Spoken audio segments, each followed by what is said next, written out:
Mr. Speaker, is this the right way to look at this question, war or not war? Or do you see other options diplomatically or other non-war means that the United States has at its possession with dealing with Iran that it has not employed? Well, let me start and say that both the answers you just got are superior to the current administration. You know, there are a number of ways to be smart about Iran and relatively few ways to be dumb, and the administration skipped all the ways to be smart. Could you tell us the smart ways, sure. Mr. Speaker? First of all, maximum covert operations to block and disrupt the Iranian program, including taking out their scientists, including breaking up their systems, all of it covertly, all of it deniable.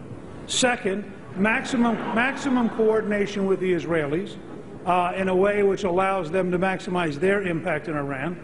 Third, absolute strategic program comparable to what President Reagan, Pope John Paul II, and Margaret Thatcher did to the Soviet Union, of every possible aspect short of war, of breaking the regime and bringing it down. And I agree entirely with Governor Romney. If in the end, despite all of those things, the dictatorship persists, you have to take whatever steps are necessary to break its capacity to have a nuclear weapon. Mr. Speaker, how do you achieve peace in Afghanistan if you don't negotiate with the Taliban? I don't think you do. Would you agree that the Taliban... Look, I think this is so much bigger and deeper a problem than we've talked about as a country that we don't have a clue how hard this is going to be. First of all, the Taliban survives for the very same reason that historically we've said guerrillas always survive, which is they have a sanctuary. The sanctuary is Pakistan. You're never going to stop the Taliban as long as they can hide. And you have proof every week in new bombings and new killings and new training. So I think this has to be a much larger strategic discussion that starts with, frankly, Pakistan on the one end and Iran on the other, because Afghanistan is in between the two countries and is the least important of the three countries. Speaker Gingrich, you presided as Speaker over several foreign aid budgets for the United States, and I remember covering in 1995 the intervention on behalf of the Mexican peso. You have seen at times the proper role of the United States through foreign aid and other interventions. I want to know if you agree with Governor Perry about starting at zero. Absolutely. I mean, what he said made absolutely perfect sense. Why would you start every year? And consider the alternative. You're giving some countries $7 billion a year. So you start off, or in the case of Egypt, $3 billion a year. So you start off every year and say, here's your $3 billion, now I'll start thinking. You ought to start off at zero and say, explain to me why I should give you a penny. And let me tell you, the fact that the Pakistanis, and think about this, the Pakistanis hid bin Laden for at least 6 years in a military city within a mile of their National Defense University, and then they got mad at the people who turned him over to us, and we think those are the acts of allies? I think it's a pretty good idea to start at zero and sometimes stay there. Just a quick follow-up, Mr. Speaker. Since you mentioned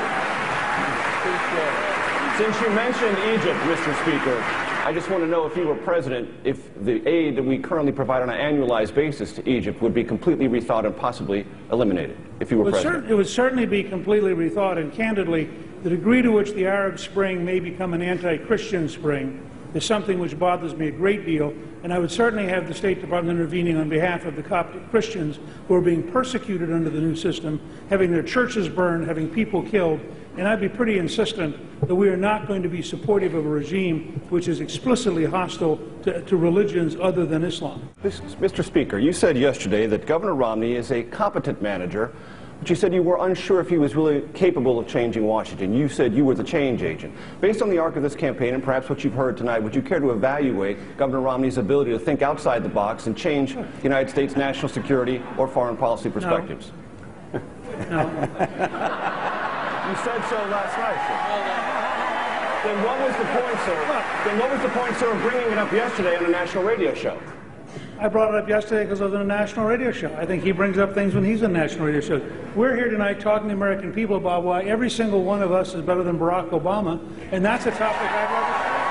Then, Mr. Speaker, if you would like to... By the way, let me just say, compared to this administration, talking about a friend who's a great business manager as a good manager is an enormous improvement over Barack Obama. Then, Mr. Speaker, I will remember you talking as Speaker about the necessity of leaders to think outside the box. Yes. if you were president, how would you think outside the box about some of the issues we've discussed here tonight? Oh, in a number of ways. As I said earlier, I would explicitly adopt the Reagan, John Paul II, Thatcher strategy towards Iran. I would do the same thing towards North Korea.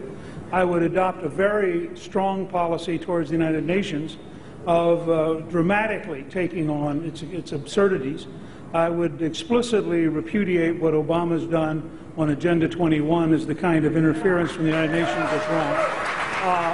There are a number of other areas. I would also, frankly, apply Lean Six Sigma to the Pentagon to liberate the money to rebuild the Navy. We need a capital investment program, and this administration is shrinking the Navy to a point where it's going to be incapable of doing its job worldwide. So there are a number of places I would be thinking outside the box. And that's time, Mr. Speaker. Thank you very much.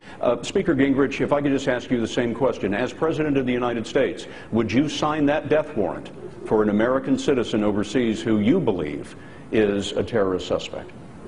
Well, he's not a terrorist suspect.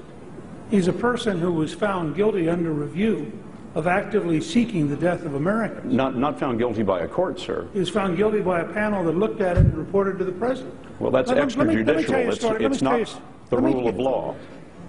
It is the rule of law. That is explicitly false. It is the rule of law. No. If you engage in war against the United States, you are an enemy combatant. You have none of the civil liberties of the United States. You cannot go to court. Now, let me be very clear about this at two levels. There's a huge gap here that frankly, far too many people get confused over. Civil defense, criminal defense, is a function of being within the American law.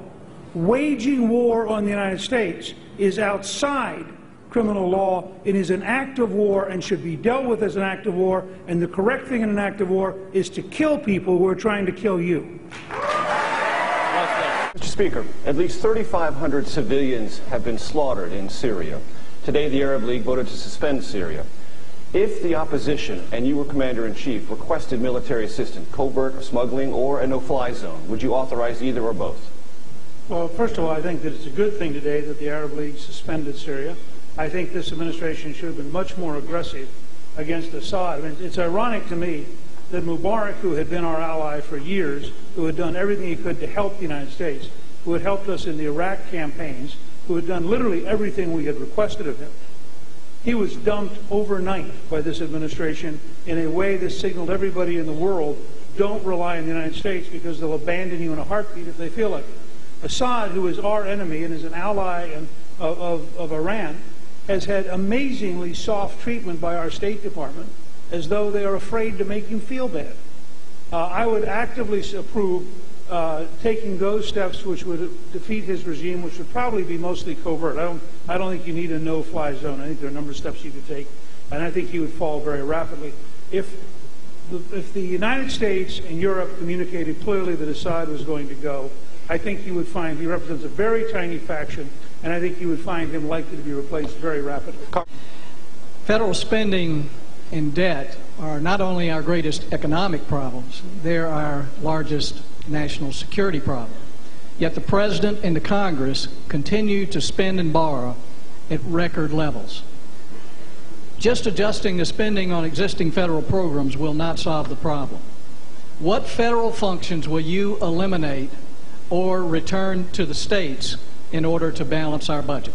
Sure. I think actually, Senator, that there are four interlocking national security problems. Debt and the deficit's one, energy is a second one, manufacturing is a third one, and science and technology is a fourth. And you need to have solutions that fit all four. I mean, the thing that most worries me about this super committee is that they fail to understand that innovation and growth have to be at the heart of what we're doing. Example, we should have a training requirement for all unemployment compensation so nobody gets money for doing nothing. Now, that saves money, but it simultaneously enhances the human capital of the United States and makes us more competitive in dealing with China. We should be opening up offshore so that folks are able to deal directly with, for example, $29 billion of natural gas here. In that process, you can take some of the royalties and modernize the Charleston port, which you need for jobs here. I'm just trying to walk you through a way of thinking. I helped balance the budget for 4 consecutive years.